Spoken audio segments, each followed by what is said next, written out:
ವಿರಾಮದ ನಂತರ ವಿಸ್ಮಯ ಮನಸ್ಸು ವಿಶೇಷ ಕಾರ್ಯಕ್ರಮಕ್ಕೆ ಮತ್ತೆ ಸ್ವಾಗತ. ವೀಕ್ಷಕರೇ, ಮಾನಸಿಕ, ದೈಹಿಕ ಹಾಗೂ ಆರ್ಥಿಕ ಸಮಸ್ಯೆಯಿಂದ ಬಳಲ್ತಿದ್ದೀರಾ? ಇದಕ್ಕೆ ಪರಿಹಾರನ ಕಂಡುಕೋಬೇಕಾ? ಇದಕ್ಕೆ ನೀವು ಮಾಡಬೇಕಾಗಿರೋದಷ್ಟೇ, ಟಿವಿ ಸ್ಕ್ರೀನ್ ಮೇಲೆ ಸ್ಕ್ರಾಲ್ ಆಗ್ತಿರುವ ನಂಬರ್ಗೆ ಕಾಲ್ ಮಾಡಿ ಸವಿಕಲ್ಪ ಹಾಲಿಸ್ಟಿಕ್ ಸೆಂಟರ್ನಲ್ಲಿ ಅಪಾಯಿಂಟ್ಮೆಂಟ್ ತಗೊಳ್ಳಿ. ರಮ್ಯಾ ಸುರೇಶ್ ಹಾಗೂ ಗುರುಜಿ ಅವರನ್ನ ನೇರ ಭೇಟಿ ಮಾಡಿ ಪರಿಹಾರವನ್ನ ಕಂಡುಕೊಳ್ಳಿ. ಇನ್ನ ಗುರುಜಿ ಅವರು ಇವತ್ತಿನ ಕಾರ್ಯಕ್ರಮದಲ್ಲಿ ಗ್ರೋತ್ ಇನ್ ಲೈಫ್ ಬಗ್ಗೆ ಮಾಹಿತಿಯನ್ನ ತಿಳಿಸ್ತಿದ್ರು. ಮುಂದೆ ನೋಡೋಣ ಬನ್ನಿ. ಇನ್ನ ಗುರುಜಿ ಅವರೇ, ಜೀವನದಲ್ಲಿ ಬೆಳಿಬೇಕು ಅಂತ ಅಂದ್ರೆ ಈ ನಾನಾ ರೀತಿ ಥಿಂಕ್ ಮಾಡ್ತಾ ಇರ್ತಾರೆ, ಅದ್ ಮಾಡ್ಬೇಕು ಇದು ಮಾಡ್ಬೇಕು ಅಂತ. ಅದರಲ್ಲಿ ಪ್ರಮುಖವಾಗಿ ಯಾವ್ಯಾವ್ದನ್ನ ಮಾಡ್ಬೇಕು? ಒಂದು ಯಾವುದೇ ಮನುಷ್ಯ ಒಬ್ಬ ಗ್ರೋತ್ ಆಗಬೇಕು ಅಂತ ಹೇಳಿದ್ರೆ, ನೀವು ಕೇಳಿದ್ರಲ್ವ, ಅಂದರೆ ಏನೇನನ್ನ ಮಾಡಬೇಕು, ಅದರಲ್ಲಿ ನಾವು ಒಂದು ಸ್ವಲ್ಪ ಪ್ರಿಯಾರಿಟೈಸ್ ಮಾಡೋದಾದ್ರೆ, ಒಬ್ಬ ಗ್ರೋತ್ ಮೈಂಡ್ ಸೆಟ್ ಇರೋನು ಯಾವ ಥರ ಯೋಚನೆ ಮಾಡ್ತಾನೆ ಅಥವಾ ಗ್ರೋತ್ ಮೈಂಡ್ ಸೆಟ್ ಇಲ್ಲದೆ ಇರೋನು ಯಾವ ಥರ ಯೋಚನೆ ಮಾಡ್ತಾನೆ ಅನ್ನೋದ್ರ ಬಗ್ಗೆ ಡಿಸ್ಕಸ್ ಮಾಡ್ತಾ ಇದ್ದವು. ಈಗ ನೋಡಿ, ಗ್ರೋತ್ ಮೈಂಡ್ ಸೆಟ್ ಇರುವಂಥವ್ರು ಹೆಂಗೆ ಯೋಚನೆ ಮಾಡ್ತಾರೆ ಅಂತ ಹೇಳಿದ್ರೆ, ಯಾರಾದರೂ ಒಂದು 4-5 ಜನ ಇದ್ದಾರೆ ಅಂತ ಇಟ್ಕೊಳ್ಳೋಣ. ಸಾಮಾನ್ಯವಾಗಿ ಅವ್ರು ಏನು ಮಾತಾಡ್ತಾರೆ? ಇನ್ನೊಬ್ಬರ ವಿಷಯನೇ ಮಾತಾಡ್ತಿರ್ತಾರೆ, ಅಲ್ವಾ? ಸೊ ಯಾವುದೇ ಒಬ್ಬ ಗ್ರೋತ್ ಮೈಂಡ್ ಸೆಟ್ ಇಲ್ಲದೆ ಹೋದನು ಅವನು ಇನ್ನೊಬ್ಬರ ವಿಷಯ ಮಾತಾಡ್ತಿರ್ತಾನೆ. ಯಾವುದೇ ಒಬ್ಬ ಗ್ರೋತ್ ಮೈಂಡ್ ಸೆಟ್ ಇರುವಂಥ ವ್ಯಕ್ತಿ ಅವನ ಲೈಫ್ ಬಗ್ಗೆ ಮಾತಾಡ್ತಿರ್ತಾನೆ.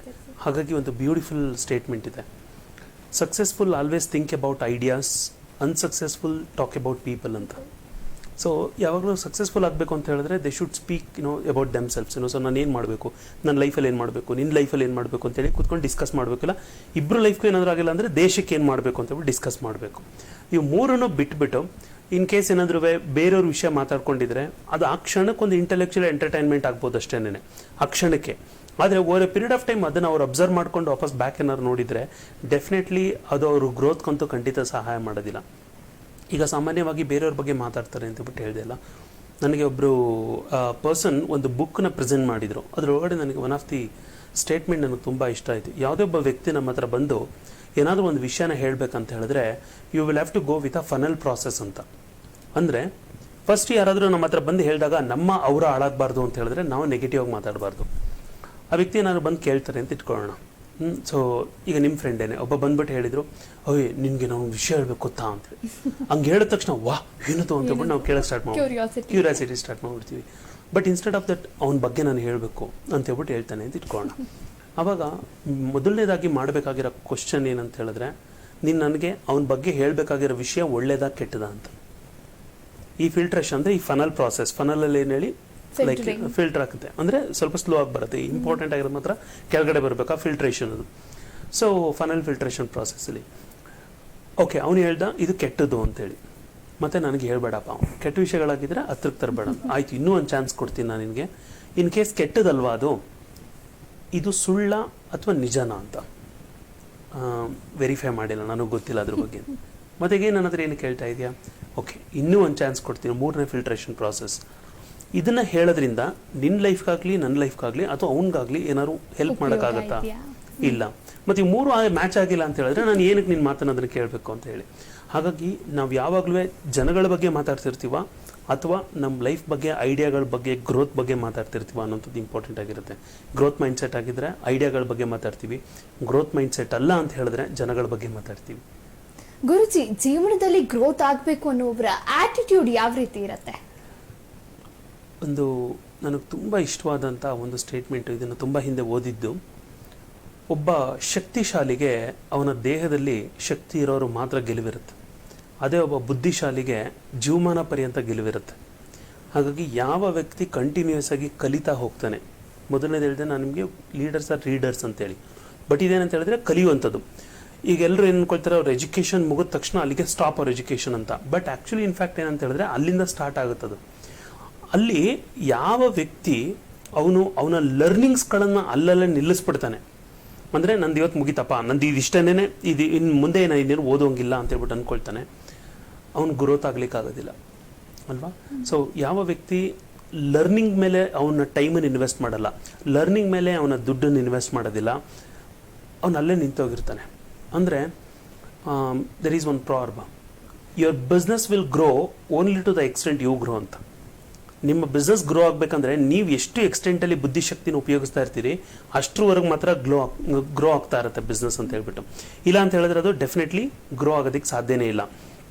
ಅದಷ್ಟೇ ಅಲ್ಲ, today we are paid for our mind power, not for our body power. ಅದು ಮೇ ಬಿ ಏನೋ WWF ಅಲ್ಲಿ ಅಥವಾ ಯಾವುದಾದ್ರೂ ಕೆಲವು ಬಾಕ್ಸಿಂಗ್ಸಲ್ಲಿ ಅದರಲ್ಲಿ ಇರಬಹುದು, ಆದರೆ ಅದರಲ್ಲೂ ಸಹ ನ್ಯಾಕ್ ಅದು ಅಲ್ವಾ. ಸೊ ಅದರಲ್ಲೂ ಸಹ ಬುದ್ಧಿಶಕ್ತಿನೇ ಉಪಯೋಗಿಸ್ಬೇಕಾಗಿರುವಂಥದ್ದು. ಇವತ್ತು ತುಂಬ ಜನ ಮೆಡಿಕಲ್ ಓದಿರೋರು ಇದ್ದಾರೆ, ತುಂಬ ಜನ ಬರೀ 200 ರೂಪಾಯಿಂದ 300 ರೂಪಾಯಿ ಕನ್ಸಲ್ಟೇಷನ್ ಮಾಡೋರು ಇದ್ದಾರೆ, ಬರೀ ಒಂದೇ ಒಂದು ಆಪ್ರೇಷನ್ಗೆ 2 ಲಕ್ಷ 5 ಲಕ್ಷ ಚಾರ್ಜ್ ಮಾಡೋರು ಇದ್ದಾರೆ. ಅಂದರೆ today you are paid for your specialised skill, not for your general skill. ನನಗೆ 100 ವಿಷಯ ಗೊತ್ತಿದೆ ಅನ್ನೋಂಥದ್ದು ಇಂಪಾರ್ಟೆಂಟ್ ಅಲ್ಲ, ಒಂದು ವಿಷಯದಲ್ಲಿ ನಾನು ಎಷ್ಟು ಎಕ್ಸ್ಪರ್ಟ್ ಆಗಿರ್ತೀನಿ ಅನ್ನೋಂಥದ್ದು ಇಂಪಾರ್ಟೆಂಟ್.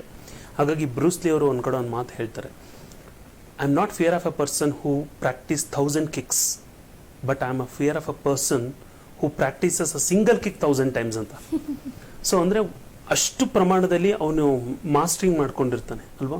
ಸೊ ಹಾಗಾಗಿ ನಾವು ಎಲ್ಲಿವರೆಗೆ ಕಲಿಯೋದಿಲ್ಲ, ಎಲ್ಲಿವರೆಗೆ ನಮ್ಮ ಕಲಿಕೆಯನ್ನು ನಿಲ್ಲಿಸ್ಬಿಡ್ತೀವಿ, ಅಲ್ಲಿವರೆಗೆ ನಾವು ಗ್ರೋತ್ ಆಗೋದಕ್ಕಾಗೋದಿಲ್ಲ.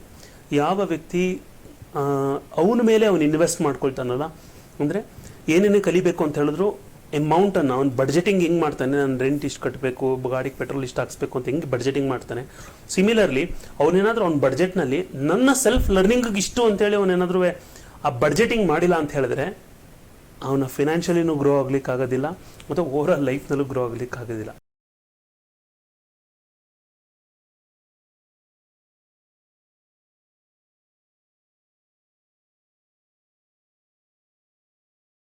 ಬೆಳಿಬೇಕು ಅಂತಂದ್ರೆ ಅವರು ಯಾವ ರೀತಿ ಸಂದರ್ಭಗಳನ್ನ ಆಯ್ಕೆ ಮಾಡ್ಕೋಬೇಕು ರುಚಿ? ಈಗ ಇಂಗ್ಲೀಷ್ನಲ್ಲಿ ಭಾಳ ಕೆಟ್ಟದೊಂದು ಮಾತಿದೆ, ಏನಂದರೆ ಅದನ್ನು ಸೆಂಟೆನ್ಸ್ನ ಸ್ವಲ್ಪ ರೀಫ್ರೇಸ್ ಮಾಡ್ಬಿಟ್ಟು ಹೇಳ್ತೀನಿ. ಓಕೆ, ಏನಂದರೆ success has many fathers, failure is an orphan ಅಂತ. ಓಕೆ, ಅಂದರೆ ಸಕ್ಸಸ್ ಆಯಿತು ಅಂತ ಹೇಳಿದ್ರೆ ಎಲ್ಲರೂ ಬಂದು ನಾನು ಮಾಡಿದೆ ಅಂತ ಹೇಳ್ತಾರೆ. ಅದೇನಾದ್ರು ಫೇಲ್ಯೂರ್ ಆಯಿತು ಅಂತ ಹೇಳಿದ್ರೆ ಅವ್ನು ಹಂಗೆ ಮಾಡಬಾರ್ದಾಗಿತ್ತು, ನಾನು ಅವತ್ತೇ ಹೇಳಿದೆ ಅವ್ನಿಗೆ ಮಾಡಬೇಡ ಅಂತ ಹೇಳಿ, ಬಟ್ ಅವ್ನು ಹಂಗೆ ಮಾಡ್ದೆ ಅದಕ್ಕೆ ತಪ್ಪಾಯಿತು ಅಂತ ಹೇಳ್ತಿರ್ತಾರೆ. ನೋಡಿ, ಒಬ್ಬ ಗ್ರೋತ್ ಮೈಂಡ್ಸೆಟ್ ಇರೋನು ಅವ್ನು ಯಾವತ್ತೂ ಬೇರೆಯವ್ರನ್ನ ಬ್ಲೇಮ್ ಮಾಡಲ್ಲ. ಗ್ರೋತ್ ಮೈಂಡ್ಸೆಟ್ ಇಲ್ಲದೆ ಇರೋನು ಎಲ್ಲರನ್ನ ಬ್ಲೇಮ್ ಮಾಡ್ಕೊಂಡು ಓಡಾಡ್ತಿರ್ತಾನೆ ಅವನ ಫೇಲ್ಯೂರ್ಗೆ. ಅದೇ ಒಬ್ಬ ಗ್ರೋತ್ ಮೈಂಡ್ಸೆಟ್ ಇರುವಂಥವನು ಪ್ರತಿ ಫೇಲ್ಯೂರ್ಸ್ಗೂ ಅವನನ್ನು ಅವ್ನು ರೆಸ್ಪಾನ್ಸಿಬಲ್ ಅಂತ ಅಂದ್ಕೊಳ್ತಿರ್ತಾನೆ. ಹಾಗಾಗಿ ಸದ್ಗುರು ಅವರು ಒಂದು ಕಡೆ ಒಂದು ಮಾತು ಹೇಳ್ತಾರೆ, when he was living is last life. So ಅವರ ಲಾಸ್ಟ್ ಲೈಫನ್ನು ಅವ್ರು ಬಿಡೋದಕ್ಕಿಂತ ಮುಂಚೆ he said so he was capable of everything, ಅವ್ರಿಗೆಲ್ಲನೂ ಕೇಪಬಲ್ ಇತ್ತು. ಬಟ್ ನನ್ನ ಸೈಡಿಂದ ಏನು ಪ್ರಾಬ್ಲಮ್ ಆಯಿತು ಅಂತಲೇ ನೋಡ್ಕೊಂಡ್ರೆ ಹೊರತು ಜನಗಳಿಂದ ಏನು ಪ್ರಾಬ್ಲಮ್ ಆಯಿತು ಅಂತ ಅವ್ರು ಯಾವತ್ತೂ ನೋಡಲಿಲ್ಲ. ಸೊ ಹಿ ಸೆಡ್ ನನ್ನ ಸೈಡಿಂದ ಏನು ಪ್ರಾಬ್ಲಮ್ ಆಯಿತು, I could not establish the social relationship ಅಂತ ಹೇಳಿ ಲಾಸ್ಟ್ ಲೈಫಲ್ಲಿ ಅವ್ರಿಗೆ ಅನಿಸಿದ್ದು. ಹಾಗೆ ನಾವು ಯಾವುದೇ ಫೇಲ್ಯೂರ್ಸ್ಗಳಿಗೂ ನಮ್ಮನ್ನು ನಾವು ಬ್ಲೇಮ್ ಮಾಡ್ಕೊಂಡಿಲ್ಲ ಅಂತ ಹೇಳಿದ್ರೆ, ಬ್ಲೇಮ್ ಇನ್ ದ ಸೆನ್ಸ್ ನಮ್ಮನ್ನು ನಾವು ಎಕ್ಸೆಪ್ಟ್ ಮಾಡ್ಕೊಂಡಿಲ್ಲ ಅಂತ ಹೇಳಿದ್ರೆ, this is why I am failing ಅಂತ ಹೇಳಿ ನಮ್ಮ ಮೇಲೆ ನಾವು ರೆಸ್ಪಾನ್ಸಿಬಿಲಿಟಿನ ತಗೊಂಡಿಲ್ಲ ಅಂತ ಹೇಳಿದ್ರೆ ಗ್ರೋತ್ ಆಗ್ಲಿಕ್ಕೆ ಸಾಧ್ಯ ಇಲ್ಲ. ಯಾಕಂದರೆ the moment when you blame somebody you are out of that picture. ಯಾಕಂದರೆ ನನಗೆ ಯಾಕೆ ಫೇಲ್ಯೂರ್ ಆಯಿತು, ಈ ಕಾರಣಗಳಿತ್ತು ಅದಕ್ಕೆ ಫೇಲ್ಯೂರ್ ಆಗೋಯ್ತು. ಇಮ್ಮಿಡಿಯೇಟಾಗಿ ಹೇಳಿದ ತಕ್ಷಣ ನಿಮ್ಮ ಮನಸ್ಸು ಏನನ್ಸುತ್ತೆ, ನೀನು ಕರೆಕ್ಟು ಬೇರೆಯವರೆಲ್ಲ ತಪ್ಪು ಅಂತೇಳಿ ಪ್ರೂವ್ ಮಾಡ್ಕೊಂಡು ಅದಕ್ಕೆ ಪ್ರೂವ್ ಆಗೋಗುತ್ತೆ.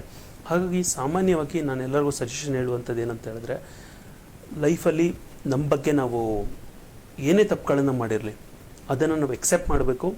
ಎರಡನೇದೇನಂತ ಹೇಳಿದ್ರೆ, ನಮ್ಮ ಲೈಫ್ನಲ್ಲಿ ಆಗುವಂಥ ಪ್ರತಿ ಸಕ್ಸಸ್ಗೂ ನಾನೇ ಕಾರಣ, ಫೇಲ್ಯೂರ್ಸ್ಗೂ ನಾನೇ ಕಾರಣ.